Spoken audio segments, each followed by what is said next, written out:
বৃদ্ধি লুক সেটাও আবার ইম্পর্টেন্ট নাকি? অবশ্যই important. Zia's bridal makeup and একাডেমিতে আমি নিয়ে চলে এসেছি একখানা বৃদ্ধি লুক আর একখানা আশীর্বাদ লুকের বিভিন্ন ডিটেলস গল্প, সাথে মেকওভার। তো আগে শুনি ব্রাইড কেমন সাজতে চায়। সাজাবো বলো? যেমনটা তোমার মর্জি, একদম তোমার উপর সবকিছু। আজকে মানে আগামীকালকে ওর বিয়ে, আজকে ওর বৃদ্ধি লুক ক্রিয়েট করবো। 12ই ফেব্রুয়ারির ব্রাইড আমার, আর আমি ঠিক পৌঁছে যাই 11ই ফেব্রুয়ারি। ভাবছো তো বিয়ে পরের দিন আগের দিন বৃদ্ধি লুক কী করে হয়? হ্যাঁ, এটাও সম্ভব, কারণ এটা ছিল শ্যুট। ও চেয়েছিল ওর বৃদ্ধি লুকের বিভিন্ন ছবি ভিডিও যাতে থাকে, তার জন্য ও আগের দিন একটু বৃদ্ধি লুক ক্রিয়েট করে নিল।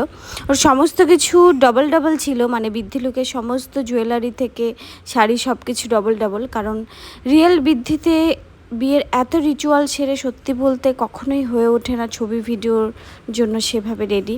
আর সব কিছু টাইমেরও তো ব্যাপার আছে, একটা মেকওভার করতে কমপক্ষে 40 মিনিটস থেকে 1 আওয়ার লাগে, বাট বৃদ্ধির ক্ষেত্রে এত সময় বিয়ের দিন সত্যি পাওয়া ইম্পসিবল, কারণ একটার পর একটা রিচুয়াল হতেই থাকে। বাই দ্য ওয়ে, এটা ছিল ব্যাক সাইডের হেয়ারস্টাইল। তোমরা দেখে জানিয়ে ওর হেয়ারস্টাইলটাও কেমন লাগছে।